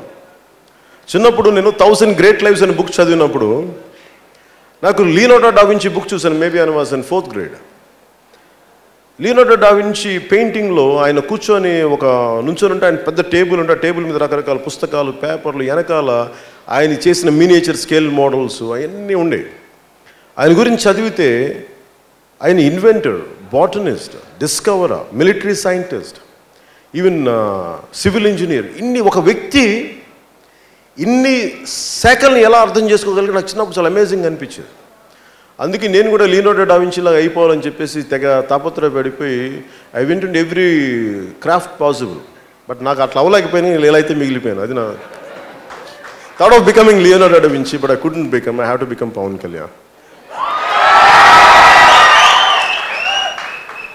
సో నాకు అర్థమైంది ఏంటంటే ఎడ్యుకేషన్ ఎలా ఉండాలి, right brain development and left brain development సమంగా ఉండాలి. లాజిక్ బ్రెయిన్ బలంగా ఉండాలి, ఇమాజినేటివ్ బ్రెయిన్ బలంగా ఉండాలి. అలాగే కేవలం చదువు అని చెప్పి కార్పొరేట్ ఎడ్యుకేషన్ ఏం చేస్తుంది, 4 గోడల మధ్య పెట్టి చావు కొడతారు. ఇంకా డిగ్రీలు రావాలని చెప్పారు. ఒకడెవడో కనిపించాడు నా దగ్గర కుర్రోడు, ఆడెప్పుడు ఫెయిల్ అవుతూ ఉండేవాడు. వాడు సడన్గా కూర్చోబెట్టి వాడు కాలేజ్ ఫస్ట్ వచ్చాడు, స్కూల్ ఫస్ట్ వచ్చాడు, 87% అంటే కంగ్రాచులేషన్ చెప్తుంటే నేను అడిగాను. పెద్దోడు అయిపోయాడు అనుకోండి, ఇప్పుడు ఒక 25 ఏళ్ళు అంతా వచ్చినాయి. ఇంటర్మీడియట్ 10th కూడా స్ట్రగుల్ అయ్యాడు, బాగా చదివారు, నాలా కాదని అంటుంటే అబ్బాయితోటి వాళ్ళ ఇంట్లో వాళ్ళ అమ్మోళ్ళు చెప్తా ఉన్నారు, లేదు వీడు పలానా కార్పొరేట్ కాలేజ్ చదివి వాళ్ళే క్వశ్చన్ పేపర్ ఇచ్చారు, వాళ్ళు ర్యాంక్ చేస్తారు, అందుకే వీడు పాస్ అయిపోయాడు. అంటే చెప్పుకోవడానికి డిగ్రీ, చెప్పుకోవడానికి ఇంటర్మీడియట్, చెప్పుకోవడానికి 10th తప్ప కాన్సెప్చువల్ అండర్స్టాండింగ్ లేని విద్య ఏమి ఇవ్వదు. ఉత్త పేపర్లే మిగులుతాయి. దాని బదులు నాకు తెలిసిన 2 అక్షర ముక్కలే చాలు, అవే మహాబలం. నేను కోరుకుంటుంది కూడా కాన్సెప్చువల్ అండర్స్టాండింగ్ ఒకటి ఎడ్యుకేషన్ రావాల్సింది. హోల్ బ్రెయిన్ డెవలప్మెంట్ సంబంధించిన క్రాఫ్ట్ రావాలి. అంటే you need a very imaginative brain apart from the logical brain. You need linguistic skills, you need lot of multiple skill oriented education రావాలి. నేను అలాంటివి చూస్తున్నాను. ఎందుకంటే మనకి ఇంతమంది యువత ఉన్నారు, ఇంతమంది విద్యార్థులు ఉన్నారు, ఇంతమంది యువత ఉన్నారు. వీళ్ళందరికీ కావాల్సింది రైట్ ఎడ్యుకేషన్. నేను మీకు కూర్చోబెట్టి మీకు డబ్బులు ఇచ్చేస్తాను, మీకు పాకెట్ మనీ ఇచ్చేస్తానంటే మనకి ఏం చేయాలి తెలియదు. విద్యార్థి ఎవరైనా అడగండి, నాకు జ్ఞానం ఇవ్వరా అంటాడు. నేను చిన్నప్పుడు ఎప్పుడు ఎవరిని అడిగేవాడిని కాదు. నాకు చదువుకోవడానికి లైబ్రరీకి వెళ్ళి, మేము టీచర్లో మా స్కూల్స్లో ఫెంటాస్టిక్ లైబ్రరీ ఉండేది. లైబ్రరీకి వెళ్ళి చదువుకుంటానంటే అన్నీ లాక్ చేసి ఉండేది, చదువుకోవడానికి ఉండేది కాదు. నాకు చదువుకోవడానికి పుస్తకాలు లేనప్పుడు నాకు ఏం వద్దురా బాబు, నాకు చదువుకుంటానంటే లైబ్రరీలు టచ్ చేయకూడదు. మరి దేనికి ఆ పుస్తకాలు? సో విద్యార్థులకు కావాల్సిన జ్ఞానాన్ని పంచగలిగే అంత ప్లాట్ఫామ్స్ క్రియేట్ చేయాలి. శారీరక దారుఢ్యానికి unit a great play grounds. అంటే ఇటలీలో ఒకటి ఉంటుంది, a strong body in a strong mind. బలమైన మనసు ఉన్నప్పుడే బలమైన శరీరం ఉన్నప్పుడే బలమైన మనసుని మనం పట్టుకోగలం. అలాగే బలమైన శరీరం ఎలా వస్తే విద్యా వ్యవస్థ చదువుతో పాటు you have to get in to lot of. అసలు కార్పొరేట్ స్కూల్స్లో చూస్తే బిల్డింగ్ ఇది పలానా కార్పొరేట్ స్కూల్ ఏదో అంటారు, ఇది నారాయణ గారి కాలేజ్ ఏదో చెప్తారు, ఏదో మీకు తెలుసో లేదో నారాయణ గారి కాలేజ్. నేను ఇంటర్మీడియట్ చదువుకున్న ఆయన టీచర్, ఆయన లెక్చరర్. ఆయన నాకు అక్కడ వినయ్ బాబు అనే ఉన్నాడు, ఆయన దగ్గరికి వెళ్తే నా ఫ్రెండ్స్ అందరూ నారాయణ గారి దగ్గరికి వెళ్ళాడు. నాకు అలా తెలుసు నారాయణ గారు. అంటే అలాంటి ట్యూషన్లు చెప్పుకునే వ్యక్తి ఈరోజు ఇంత కార్పొరేట్ స్కూల్స్ కట్టడం మంచిదే, అది ఒక మంచి వ్యాపారంగా అయిపోయింది. విద్య నాకు వ్యాపారం కాదు, విద్య నాకు జ్ఞానం. నాకు జ్ఞానాన్ని ఇచ్చేసే సమాజం. కొంతమందికి విద్య అనేది ఇప్పుడు ఇందాక మొన్న కర్నూలు నుంచి నంద్యాలకు వచ్చే దారంతా ఎంత అద్భుతమైన కట్టడాలు ఉన్నాయండి, ఎడ్యుకేషన్ ఇన్స్టిట్యూషన్స్. మరి నాకు అర్థం కాల, రాయలసీమలో ఏంటంటే గుడ్లు తప్ప తొండలు కూడా గుడ్లు పెట్టమంటే ఇక్కడ ఏంటి ఇన్ని విద్యాలయాలు ఎలా వచ్చినాయో నాకు అర్థం కాదు. బయటికి రాయలసీమ అంటే ఏం చెప్తాను తెలుసా? రాయలసీమకి ఎప్పుడు రాని వాళ్ళు ఎలా ఉంటుంది తెలుసా బయట వాళ్ళకి? రాయలసీమ అంటే చెట్టు మొలవదు, పుట్ట రాదు, అస్సలు ఎంతసేపు కూర్చోబెట్టి బాంబులు ఇసురుకుంటూ ఉంటారు. కాదు ఇది ఎందుకు వచ్చిందంటే కాదు, ఇందాక మార్నింగ్ చెప్తా ఉన్నాను, రాయలసీమ తాలూకుది ఒక పీర్ బాబా ఉన్న పుట్టిన స్థలం. అన్నిటికంటే మనకి అన్నమయ్య, వీళ్ళందరూ తరిగొండ వెంగమాంబ, ఈయన మనం వీరబ్రహ్మేంద్ర స్వామి, ఇలాంటి మహానుభావులు అందరితో పాటు ప్రాక్టికల్గా చెప్పాలంటే మోర్ దెన్ కోస్తా ఆంధ్ర కంటే కూడా ఇక్కడ ఎక్కువ విశ్వవిద్యాలయాలు, ఎక్కువ లైబ్రరీస్ ఎక్కువ బ్రిటిష్ టైంలో. అంటే అంత చదువుల నేల ఇది, అంత హై విజ్డమ్ ఉన్న నేల. ఇలాంటి నేలని నేను ఇదే చెప్తున్నాను, మీ అందరికీ చదువులు ఉన్నాయి కానీ ధైర్యం లేదు మీ అందరికీ. మీకు భయం అనే మాట మీరు మాట్లాడకూడదు. చదువుకున్నాడు ఒక చెగువేరా. నేను చెగువేరాని ఎందుకు ఆదర్శంగా తీసుకుంటానంటే, మన ఈ మధ్య నన్ను కొంతమంది యూఎస్కి వెళ్ళినప్పుడు అడిగారు, అమెరికన్స్కి చెగువేరా అంటే చాలా చిరాకు, చాలా ఇష్టం ఉండదు. వాళ్ళు అడిగారు, do like Che Guevara? Yes, I like Che Guevara. ఎందుకన్నానంటే వాళ్ళకి ఎక్స్ప్లెనేషన్ ఇచ్చాను. ఎందుకు ఇష్టం అంటే తన దేశం కానీ దేశం కోసం పోరాటం చేశాడు, మానవత్వం కోసం పోరాటం చేశాడు, అందుకు నాకు అతనంటే ఇష్టం. అలాగే మీరు చెగువేరా డాక్టర్. ఆ డాక్టర్ ఏం చేశాడు? మనిషి ఒంటి జబ్బులు నయం చేయగలుగుతున్నాను కానీ సమాజం తాలూకు జబ్బుల్ని నయం చేయలేకపోతున్నాను అని చెప్పి, సమాజం తాలూకు జబ్బులు నయం చేయాలంటే పోరాటం చేయాలని చెప్పి పోరాటాల్లోకి వెళ్ళిపోయాడు. అలాగే మీరు చదువుతూ భయం అనే మాట మీరు మాట్లాడకండి. మీరు వెళ్ళి రోడ్ల మీద గొడవలు పెట్టుకోకర్లా, రోడ్ల మీద వచ్చి స్లోగన్స్ ఇవ్వకర్లా. ఇందాక తను చెప్పినట్టుగా ఒక 5 మందో 10 మందో form as simple groups. I'm not even asking you to support Janasena. మీరు బాగుంటే చాలు, నాకు అది నాకే సపోర్ట్ చేయాల్సిన, నేను అంత ఐఎమ్ నాట్ సెల్ఫిష్ బాబు. నాకు అర్జెంటుగా నేను మాట్లాడుతా 30 సంవత్సరాలు నన్నే ముఖ్యమంత్రిగా చూడండి అని జగన్ గారు మాట్లాడినా. అలాగే ముఖ్యమంత్రి గారు చెప్తారు, అన్న మళ్ళీ మీరే రావాలి, ఆ తర్వాత మీ అబ్బాయి రావాలి, అట్లా కూడా కాదు. నేను అనేది ఏంటంటే, నేను ఎందుకు స్ట్రగుల్ అవుతున్నాను అంటే 25 to 30 years మీ జనరేషన్ మీరు బాగుండాలి. ఈరోజు మీరు సఫర్ అవుతున్నారు. మీ నెక్స్ట్ జనరేషన్కి మీరు కొంత విలువలు ఇవ్వగలగాలి. విలువలు ఇవ్వగలగాలంటే నేను మీకు ధైర్యం ఇవ్వగలగాలి. నేను ఇవ్వగలిగి మీకు నా చేతిలో ఉన్నది ధైర్యం ఇవ్వగలను మీకు. నేను పోరాటం చేసి చూపిస్తాను. I'm not a mere empty talking chain. I'm a doer. నేను కేవలం అరుపులు కేకలు నినాదాలతోటి మార్పు రాదు. నిజంగా ఆలోచన నడిస్తే మార్పులు వస్తాయి. నేను అందుకే నేను నడిచి చూపిస్తున్నాను. మీరు నమ్మండి. నాకు భయాలు లేవు. నిజంగా నాకు ఓటమి భయం లేదు. నాకు కోరిక ఉన్నదల్లా మార్పు రావాలి అని. మన విద్యా వ్యవస్థలో కనుక మార్పు వచ్చిందంటే నాకేం ఒకటే కోరిక, అర్ధరాత్రి ఆడది స్వేచ్ఛగా తిరిగితేనే భారతదేశం నిజమైన స్వాతంత్ర్యం అంటే పాపది గాంధీజీ గారికి అన్న కళ. ఇప్పుడు నేనేం కోరుకున్నానంటే అట్లీస్ట్ పొద్దున ఇంట్లోంచి బయటకు వెళ్తే ఆడపిల్ల మా చెల్లెలు ఇంటికి సాయంత్రం తిరిగి రావాలని మనస్ఫూర్తి కోరుకుంటాను. ఆ తర్వాత ఫస్ట్ ఇది జరిగిన తర్వాత అర్ధరాత్రి దానికి వెళ్దాం. అంటే ముందుగా సమాజంలో విద్యార్థులకు కూడా నేను మీకు చెప్పదలుచుకుంది, నేను మీ అంత చదువుకోలేదు కాబట్టి నాకు మీకు మరింత అండగా నిలబడగలను. ఆ conceptual understanding, holistic thinking, holistic development కోసం I will form out very good policies for students. అలాగే వీళ్ళు ఇన్ని వేల కోట్లు ఇచ్చేస్తామని చెప్తున్నారు కదా, నేను ఒకటే కోరుకున్నాను, విద్య ఒకటి వైద్యం ఒకటి 2 ఉచితం చేయాలి. ఖచ్చితంగా ఇది ఉచితం చేయాల్సిన పరిస్థితి ఉంది. ఎందుకంటే ఈ 2 ఇవ్వగలిగినప్పుడు, ఈ 2 ప్రభుత్వం భరించగలిగినప్పుడు, క్వాలిటీ ఎడ్యుకేషన్ పెంచగలిగినప్పుడు ఎకానమీని మీరే చాలా బలంగా తీసుకొస్తారు. మీకు ఆకలి లేదు, మీకు చదువుకోవడానికి ప్రత్యేకమైన పరిస్థితులు ఏర్పడినప్పుడు మేబీ మీలో ఎంతమంది ఎంటర్ప్రెన్యూర్స్ అవుతారో, మీరు ఎంతమంది శాస్త్రవేత్తలు అవుతారో, మీరు ఎంతమంది ఎన్ని రకాల ఇన్వెన్షన్స్ ఇన్నోవేషన్స్ దేశానికి పట్టుకొస్తారు, దానివల్ల ఎన్ని లక్షల కోట్ల దేశానికి ఆదాయం వస్తుంది ఎవరికేం తెలుసు. మేము ఇవ్వగలిగేది I want to give you free education and make sure that I'll give you don't have to pay a single rupee. That's the kind of policies I want to bring it through Janasena. This is what I'm willing for. అలాగే మనం విద్యార్థులు కూడా అడుగుతుంటే bus పాసులకి నేను ఇమ్మీడియట్గా చేయగలిగేది విద్యార్థుల మటుకు అసలు ట్రావెలింగ్ ఎలవెన్స్ అనేది కాకుండా అసలు మీకు బస్ పాసెస్ మీరు ఏ బస్సులోనైతే ఎక్కడికి వెళ్ళగలిగే ఒక ఉచితమైన పరిస్థితుల మటుకు నేను తీసుకొస్తాను మీకు. అది మీకు ఎలా ఉండాలి అంటే మళ్ళీ గవర్నమెంట్ ఆఫీసులకు వెళ్ళేది పట్టే ఉండకూడదు. మీకు జస్ట్ స్టూడెంట్ కార్డు చూపించి if you could read it, ఎవరు నో చెప్పకూడదు. ఒకవేళ ట్రైన్స్లో ఎక్కాలంటే will make sure will speak to central government, railway authorities, మనం మాట్లాడుకొని వీల్ పే, ఇంతమంది విద్యార్థులు ఉన్నారు మేము వాళ్ళకి పే చేస్తాం. ముందు ట్రావెల్ ఒకటి కట్ డౌన్ చేయాలి. అలాగే విద్యార్థుల కోసం ప్రత్యేకంగా కాలేజీల సముదాయాల దగ్గర మెస్సులు పెట్టిస్తారు, క్వాలిటీ ఫుడ్. ఎందుకంటే మీరు ఆకలితో ఉన్న కడుపు అలాగే మనకి న్యూట్రిషన్ లేని తిండి తింటే మీరు ఏం చదవగలరు?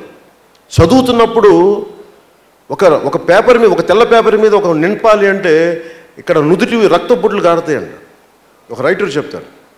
అలాగే మీరు ఒక మేధో మదనం జరగాలి అంటే lot of chemical changes will happen in the body. Dry up అయిపోతాయి కెమికల్స్, దానికోసం తగ్గ న్యూట్రిషన్ ఫుడ్.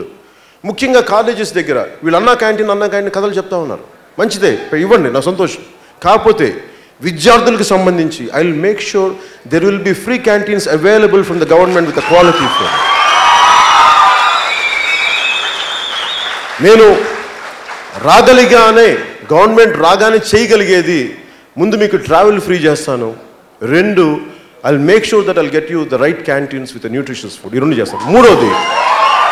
మూడోది ఫీజులు ఒకటి మటుకు ఎలా కట్టాలి, ఎంతమందికి చెయ్యాలనేది మటుకు దాని మీద కొంచెం అవగాహన చేసుకొని మాట్లాడతాను. ఎందుకంటే నాకు ఈ 2 మీద చాలా స్పష్టమైన అవగాహన ఉంది, అందుకే నేను స్ఫుటంగా చెప్పగలను. కానీ ఎడ్యుకేషన్కి అసలు మీరు డబ్బులు లేకుండా ఎలా ఉండాలి అంటే ప్రతి ఒక్కళ్ళకి పర్టికులర్ టెస్టులు పాస్ అయితే అసలు దాని విధి విధానాలు ఎలా అనేది maybe I let you know in another 15 days. That's all I can say. మీకు ఈ స్కాలర్షిప్స్ కానీ ఇవన్నీ let me come out with a proper plan. అలాగే నా దగ్గరికి చాలా క్వశ్చన్స్ వచ్చినాయి. మీకు యుద్ధం వస్తుందని 2 ఏళ్ల ముందు ఎలా తెలుసు అని ఆళ్ళగడ్డ సభలో అన్నారు. అలాగే మీరు కడప అంటే కేవలం ఒక కుటుంబం అన్నట్టు చిత్రీకరిస్తున్నారు, అక్కడ వేల మంది యువతున్నారు, వారికి ఉద్యోగ అవకాశాలు ఎలా కల్పిస్తారు? అధికారం ప్రతిపక్షాలు వీరికి ఓటుకి 10,000 పంచుతామన్నారు, మరి మీ పార్టీ ఎలా ముందుకు వెళ్ళబోతుంది? రాయలసీమ రాజకీయాలు జనసేన పార్టీని నిజమైన కొత్తతరం యువరక్తాన్ని వారసత్వ రాజకీయాన్ని ధీటికి ఎలా తీసుకురాగలరు? ఇలాంటి ఒక 4 to 5 ఉన్నాయి. యుద్ధం ఎలా వస్తుంది నీకు 2 ఏళ్ల ముందే తెలుసు అంటే నాకేం తెలుసు, నేను వింటానండి పాకిస్తాన్ వాళ్ళు మాట్లాడుకుంటా.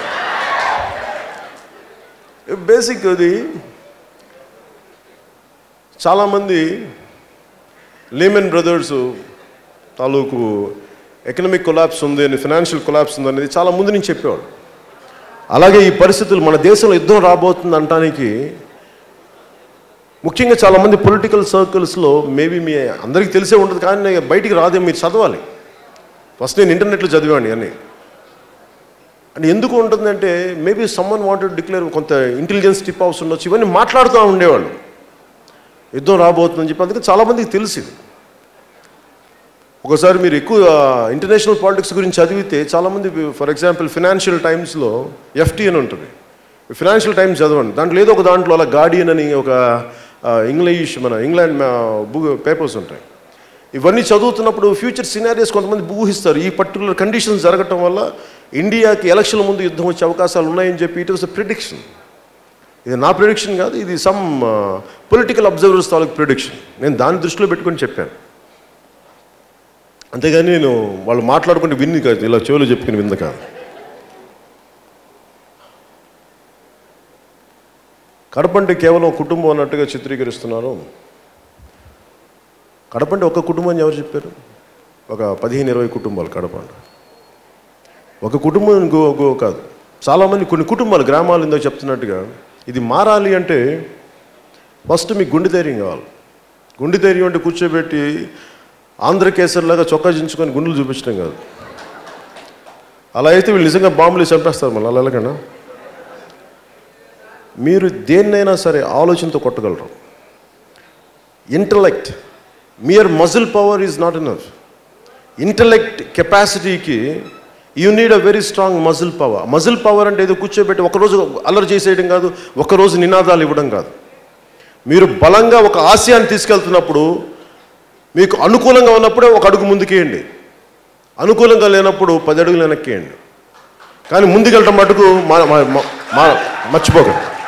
అందుకనే మీకు యోగి వేమన్ యూనివర్సిటీలో అవకతవకలు కానీ, ఇన్ని లక్షల మంది, దాదాపు 3 లక్షల మంది బయటికి వెళ్ళారు, కనీసం 50,000 మందికి ఉద్యోగాలు వచ్చినాయి అంటే ఇవన్నీ మాట్లాడటానికి ఎవడు లేరు. ఎమ్మెల్యే ఎంపీగా అయిపోగానే నాకు ఇన్ని కాంట్రాక్టులు వచ్చినాయి, ఇన్ని వేల కోట్లు సంపాదించిన, ఇన్ని భూములు ఉన్నాయి, దీని మీద ఉన్న వాళ్ళకి ఇవన్నీ మాట్లాడాలంటే మీలోనే చైతన్యం రావాలి. నేను ఒక్కనే కూర్చొని ఇన్ని లక్షల మంది పని, ఇన్ని కోట్ల మంది పని నేను ఒక్కనే చేయడం అసాధ్యం. నేనేం చేయగలను, నాదైన స్థితిలో నేను చాలా బలంగా పనిచేయగలను. మీరు మార్పు, మీలో చైతన్యం వచ్చి నేను నిలబడి ఉంటాను మీకోసం. ఎందుకంటే అందరం కలిసి పోరాటం చేయాల్సింది, నేను ఒక్కనే కలిసి పోరాటం చేసేది కాదు. అలాగే యూనివర్సిటీస్లో ఉండే ఈ స్కాలర్షిప్స్ కానీ ఇవన్నీ I make sure will bring out right policy to correct it. That's all I can promise you as on today. అలాగే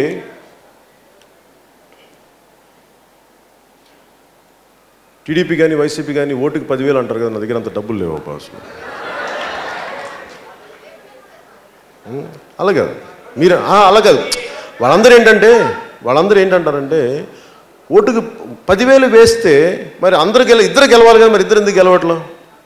లాస్ట్ టైం డబ్బులు పంచారంట, ఈసారి డబ్బులు పంచుతారంట, ఎవరో ఒక్కలే గెలుస్తారు. అంటే ఒకరైతే ఖచ్చితంగా ఓడిపోతారు.